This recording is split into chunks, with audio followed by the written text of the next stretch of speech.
इस तेजी से भागती दुनिया में हमारे दिमाग पर अक्सर नकारात्मक विचारों और विकर्षणों की बमबारी होती रहती है। लेकिन क्या आप जानते हैं कि माइंडफुलनेस की शक्ति हमें सबसे अश्लील और गंदे विचारों पर भी काबू पाने में मदद कर सकती है। इस वीडियो में हम अश्लील और गंदे विचारों पर काबू पाने के लिए बुद्ध की कहानी सुनाने जा रहे हैं। गौतम बुद्ध के समय में वैशाली राज्य में एक प्रसिद्ध गणिका रहती थी जिसका नाम आम्रपाली था।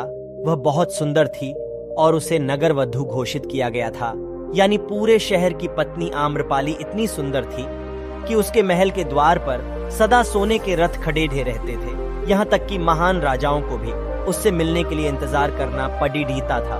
वह केवल एक वेश्या थी, लेकिन वह इतनी अमीर हो गई थी कि वह राज्य खरीद सकती थी। आम्रपाली का शरीर जितना सुंदर था, उससे कहीं अधिक सुंदर उसकी आत्मा थी, जो सच्चे प्यार के लिए तरसती थी। क्योंकि आम्रपाली खुद से वेश्या नहीं बनी थी, उसे जबरदस्ती राजा ने वेश्या बनाया था। आम्रपाली के वेश्या बनने के पीछे एक कहानी है जिसे हमें किसी वीडियो में आपके साथ जरूर साझा करूंगा। आम्रपाली अपने ग्राहकों को बहुत प्यार करने का दिखावा करती थी क्योंकि उसे इसके लिए भुगतान किया जाता था, लेकिन अंदर से बहुत नफरत करती थी क्योंकि वास्तव भी उसका इस्तेमाल एक भोग की वस्तु के रूप में करते थे, एक इंसान के रूप में उसका सम्मान नहीं करते थे। एक दिन आम्रपाली अपने महल की बालकनी में खड़ी थी। अचानक उसने अपने महल के सामने से एक युवा बौद्ध भिक्षु को गुजरते हुए देखा, जिसके पास कुछ भी नहीं था सिवा एक भिक्षा पात्र के, लेकिन उसके पास जबरदस्त जागरूकता थी और लोगों को खुद की ओर आकर्षित करने की अद्भुत शक्ति थी। जब युवा बौद्ध भिक्षु ने ऊपर की तरफ देखा तो आम्रपाली उसे देख रही थी। युवा भिक्षु ने आम्रपाली की ओर देखते हुए बेहद सम्मान भाव के साथ आम्रपाली को प्रणाम किया। आम्रपाली एकटक उस युवा भिक्षु को देखती रही और पहली बार आम्रपाली के हृदय में प्रेम का उदय हुआ था, क्योंकि पहली बार किसी ने आम्रपाली को सम्मान की नजरों से देखा था।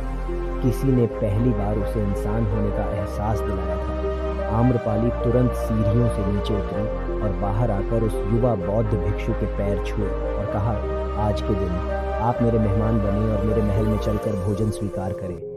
आगे आम्रपाली ने कहा, कृपया मेरे निमंत्रण को ना कहें, क्योंकि पहली बार मैंने किसी को निमंत्रण दिया है।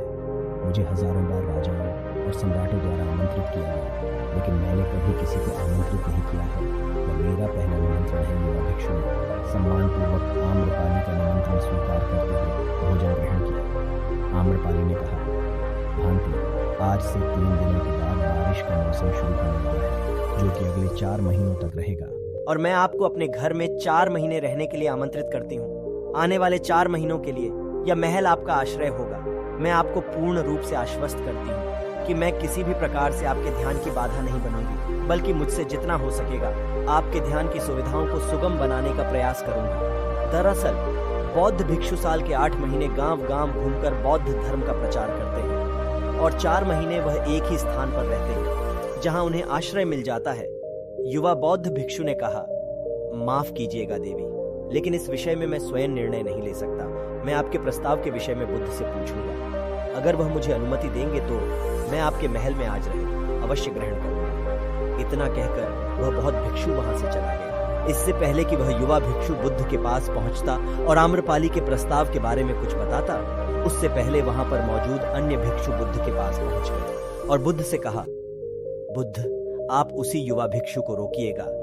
आम्रपाली ने उसे 4 महीने रहने के लिए अपने घर बुलाया। आम्रपाली एक वेश्या है और एक भिक्षु एक वेश्या के घर में 4 महीने रहे या सही नहीं है। इससे हमारे संग में गलत संदेश जाएगा। बुद्ध ने कहा, कृपया आप लोग शांत हो जाएं और उस भिक्षु के आने की प्रतीक्षा करें। थोड़ी देर बाद वह युवा भिक्षु बुद्ध के पास आया, बुद्ध के पैर छुए और उन्हें पूरी कहानी सुनाते हुए कहा, बुद्ध नगर की एक आम्रपाली नाम की महिला ने मुझे बारिश के 4 महीने अपने घर पर रहने के लिए आमंत्रित किया है। मैंने उसके निमंत्रण का अभी कोई जवाब नहीं दिया। मैंने उससे कहा है कि अगर आप मुझे उसके घर रहने की आज्ञा देंगे तभी मैं उसके घर पर रहने के लिए आऊंगा। बुद्ध, आप जो कहेंगे मैं वही करूंगा। उस युवा भिक्षु ने आम्रपाली के विषय में बैठा शब्द का प्रयोग न करते हुए केवल महिला शब्द का प्रयोग किया। बुद्ध ने उस युवा भिक्षु की आंखों में देखा और कहा, तुम रह सकते हो। तभी अचानक बूढ़ा भिक्षु खड़ा हुआ और बोला कि वो या सही नहीं है या युवा भिक्षु एक सच्चाई छुपा रहा है।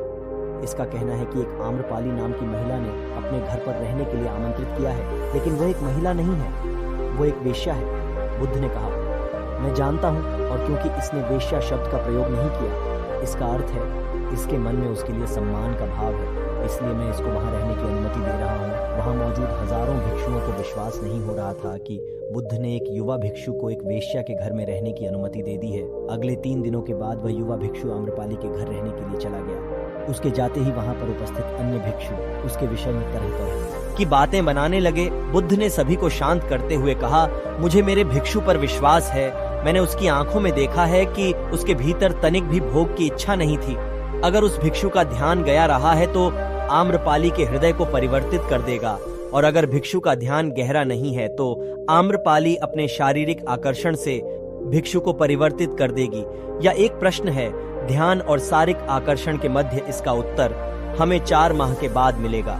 भिक्षु की बात सुनकर वहां उपस्थित भिक्षुओं ने कहा कि बुद्ध उस युवा भिक्षु पर बहुत अधिक भरोसा करके अनावश्यक जोखिम उठा रहे हैं। वो युवा है और आम्रपाली बहुत सुंदर है। समय प्रारंभ हुआ, वर्षा ऋतु गई, 4 माह बीते और युवा भिक्षु वापस आया। उसने बुद्ध के पैर छुए और उसे युवा भिक्षु के पीछे आम्रपाली भी आई। उस युवा भिक्षु ने आम्रपाली का बुद्ध से परिचय कराते हुए कहा, ये आम्रपाली है और यह आपसे दीक्षित होना चाहती है। यह एक अनोखी महिला है, या न केवल सुंदर है बल्कि उनकी आत्मा उतनी ही शुद्ध है जितनी आप कल्पना कर सकते हैं। आम्रपाली ने बुद्ध के पैर छुए और कहा, मैं पहली बार देखने भर से इस युवा भिक्षु से प्रेम करने लगी थी, इसीलिए मैंने इस युवा भिक्षु को अपने सौंदर्य से कई बार आकर्षित करने का प्रयास किया, लेकिन मैं पूर्ण रूप से असफल रही। इसके बजाय इस युवा भिक्षु मुझे ध्यान के प्रति जागरूक किया और यह एहसास कराया कि वास्तविक जीवन भोग नहीं अपितु ध्यान है। इसलिए बुद्ध, मैं अपनी सारी संपत्ति आपके भिक्षुओं को दान में देना चाहती हूँ और से सजीवन ध्यान में बिताना चाहती हूँ। इसके बाद आम्रपाली बुद्ध के शिष्यों में पहली महिला हुई जिन्हें आत्मज्ञान की प्राप्ति हुई। बुद्ध ने अपने पंथ के सभी शिष्यों से कहा, यदि तुम वैश्यों की संगति से डरते हो तो उस डर का उस वेश्या से कोई लेना देना नहीं है, बल्कि तुम्हारे बेस मन की उपज है, क्योंकि तुमने अपनी कामुकता को दबा दिया है और कामुक ऊर्जा को दबाया नहीं जा सकता, इससे केवल रूपांतरित किया जा सकता है। बहुत बहुत धन्यवाद आप लोगों का इतनी तसल्ली के साथ हमारी कहानी सुनने के लिए।